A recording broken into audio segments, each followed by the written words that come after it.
Hi,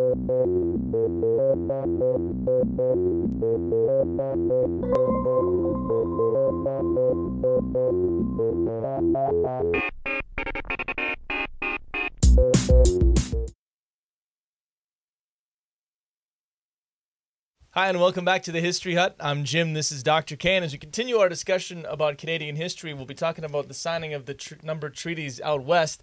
And we've talked about the Métis, but what about the other First Nations? That's right. So the term Aboriginal peoples has really only covered the Métis and the Inuit and Native peoples since the 1982 Constitution, the repatriation of the Constitution. So it's actually two entirely different groups. And we've talked about the Métis and the Red River Rising, and we've in previous episodes, exciting episodes, we've talked about the Macdonald era and the dream of the railway, and we've actually gone a little farther ahead in terms of the railway and the national policy. But we have to go back and, as you said, look at what happens to all the other people that are out there in the West, and not in this case the West beyond the West beyond Winnipeg, I think would probably would be more the West beyond the center. That's right, the West beyond the actual center. West. That's right. So until that whole area of Rupert's Land came into the Dominion of Canada, everything's more or less run by the Hudson Bay Company. They have a virtual monopoly, and they, of course, were happy that Native people weren't settling down because they wanted them to trap and hunt for them, so they're not kind of interested in this becoming a settled frontier. I think the big problem we're going to talk about why the government what the government has to do about Native people out west, but the big problem for Native people in this period, say like from we'll go back to about the 1820s or the 1830s, all the way up to the treaty period in the 1870s, it's mainly with the Blackfoot, and it has to do with outside traders coming into the territory, because the Hudson Bay Company, it regulated the trade, it regulated the exchange of alcohol and all those kinds of things, but it was never really able to get the Blackfoot to kind of join in the happy party. The Cree had been trading with the Blackfoot since the creation of the company in 1670, and the Hudson Bay Company hadn't really, they sent out different expeditions and stuff, but Hende's expedition, for instance, but they'd never really been able to get the Blackfoot to kind of buy into their system. And so the problems that come after the 1820s are because the Blackfoot are so close to the American border, obviously.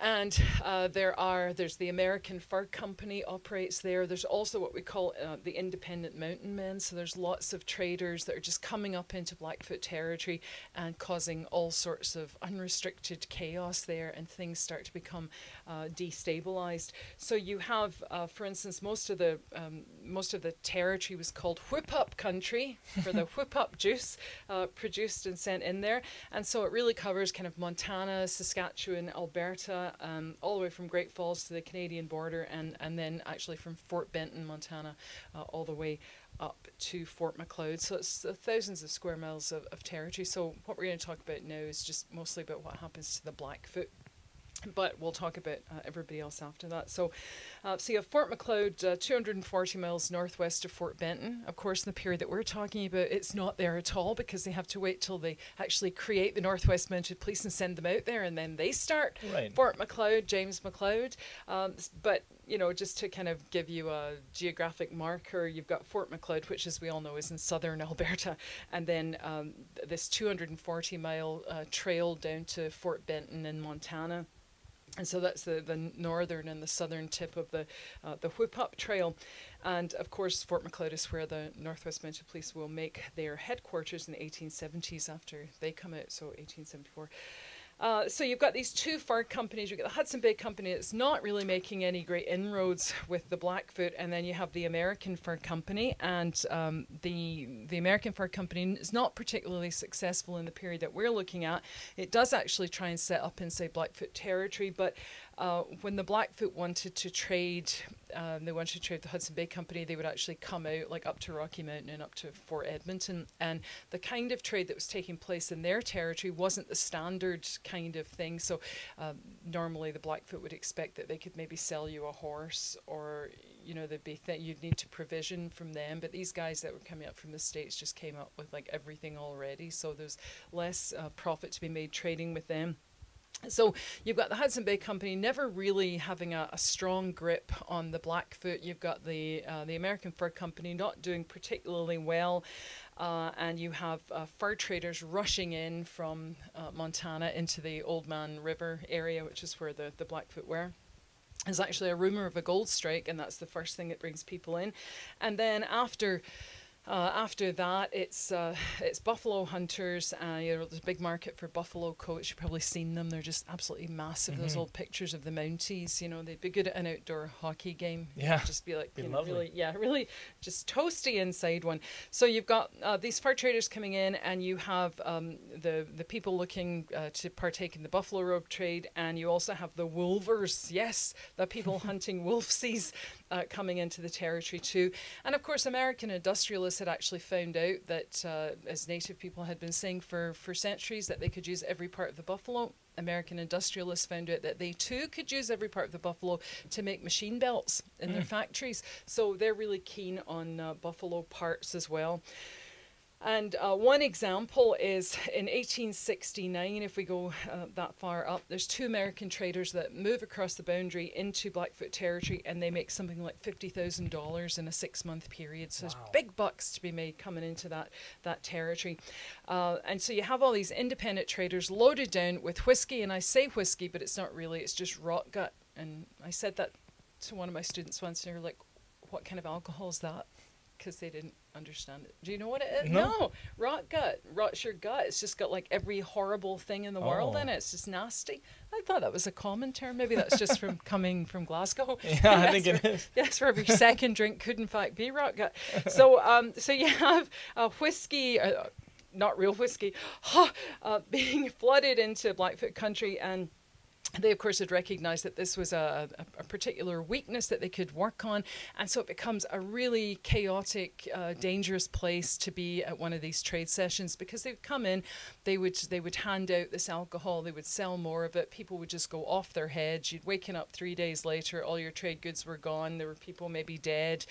Just absolutely devastating consequences, especially for the young traders. So it became a really lawless frontier. And of course, this is not what Macdonald or any of the Canadian prime ministers we've talked about wants at all. They want settlement.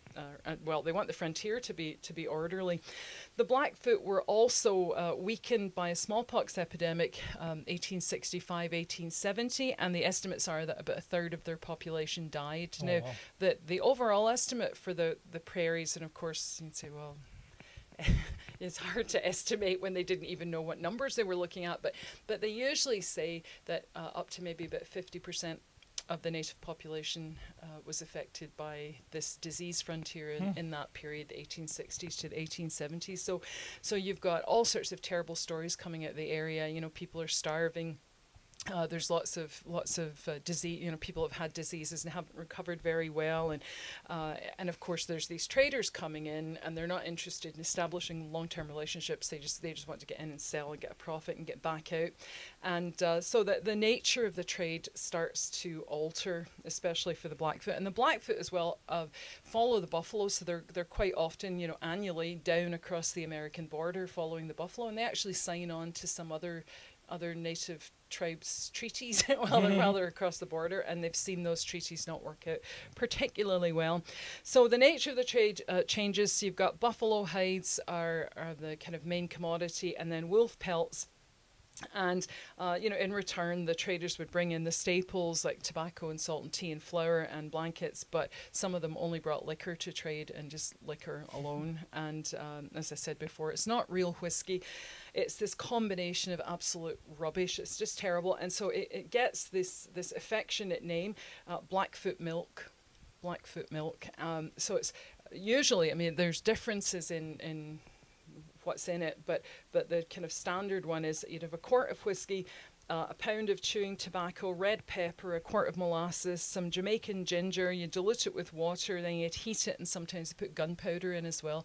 So you're drinking this like horrible raw spirits. Sounds with terrible. Just and ink. They put ink in it, just like really, really awful things.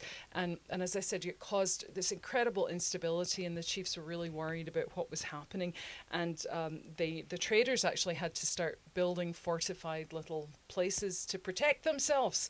It's so bad. So that's why you get, I don't know how much time you've spent in southern Alberta, but you get places like Fort Whoop Up and Fort Slide Out and Fort Standoff and Whiskey Gap, and there's just, you know, a whole kind of culture attached to all of those. So you can actually go and have a look at those places. But I think the point is that within the space of certainly some decades, and then in the 1860s, in the space of one decade, you have the impact of this terrible rot gut alcohol disease, and you have social disorganization. And so the Blackfoot go from being a really powerful people that the government are actually scared of because they're mounted warriors.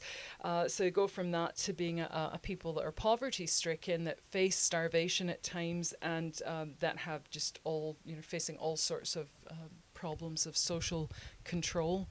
So it's you know, it's not a good situation to be in at all. So very unstable. Well, it sounds that way. Does it get any worse? Oh yes, of course. Of course it has to get worse. It gets worse, and the response to the bad thing that happens probably makes things better. So there's a slight good outcome at the end. So the way that it gets worse is there's a massacre. The massacre at Cypress Hills, a corner of southern Saskatchewan. So it's in 1873, and again it involves some traders from Fort Benton. So the traders and some wolvers, and they come up into the area, and there's an Assiniboine camp close by. And the wolvers don't track their prey. They would just try and, at this point, there still were buffalo to catch. So you try and kill a buffalo and then kind of spread poison on it, and then the dogs or the birds or anything that came by would be killed. So it starts, so they're up there just doing their usual thing, and it starts over an alleged horse stealing incident. So one of the traders goes, oh, you know, where's Jimmy's horse? It seems to have disappeared. Oh, I don't know. Oh, it must be those Indians across there. Let's go and find out. So it's the Assiniboine band that's camped nearby. And as they approach, of course, the warriors in the camp see them approaching, and they tell the women to get to the back of the camp. And so these guys see the women going to the back of the camp, and they're like, oh, you know, there's going to be trouble. So the young warriors prepare to defend the camp, and the traders fire into the camp, and the Assiniboine counterattack, I think, about 3 times, but they lost about 30 of their men. And once the victory was clear, the story goes that the traders then went in and raped and killed the women. And so it's just really this horrendous thing that nobody would have anticipated at all. So the Americans involved make themselves scarce, and for 2 years the Canadian authorities tried to track them down and have them brought back to Canada. And in 1875, 7 men were arrested, and they're arrested in Montana, and the Americans won't return them, but say, you know, we'll have them tried here. So they're tried, I think, in Helena, Montana, and public opinion there was inflamed because they were like, well, you know, traders should be able to do whatever they like, and it was probably in self-defense. And then the rumor goes around in the newspapers that the Assiniboine are the bloodiest and most warlike of all of the native peoples, and of course that's not true. So the newspapers talk about teaching the savages a lesson, and you know, common belief was that you could do what you wanted, and we've seen the American West emerge, so there's a lot of that. So they were to be tried in the U.S. The testimony that was presented said that these Indians in Canada would rob and pillage given any opportunity, and the judge concluded that there was no evidence that the men had participated in a murder, that all they were responsible for was just supplying whiskey to the Indians, and they were acquitted, and there wasn't really anything that the government could do about that particular thing. You know, it's pretty nasty. So the government has to respond in some way, and they know at the same time. So you've got, you know, the depletion of the buffalo. I haven't mentioned that at the point of contact. There were supposed to be about 50 million buffalo on the plains, you know, going kind of Montana down into the western United States. And by the time you get to the 1860s, they number in the thousands. So instead of it being dances with wolves, you know, 3 days worth of buffalo smashing through your territory, it'd be like, oh, there's one. And then a couple of days later, oh, there's another two. So really, really difficult. So many people relied on them, the Blackfoot in particular, the Métis hunters, the Cree by this time as well. And as early as like 2 years before the Cypress Hills Massacre, a British Army officer crossed the plains and said that in 1,200 miles he hadn't seen a single buffalo.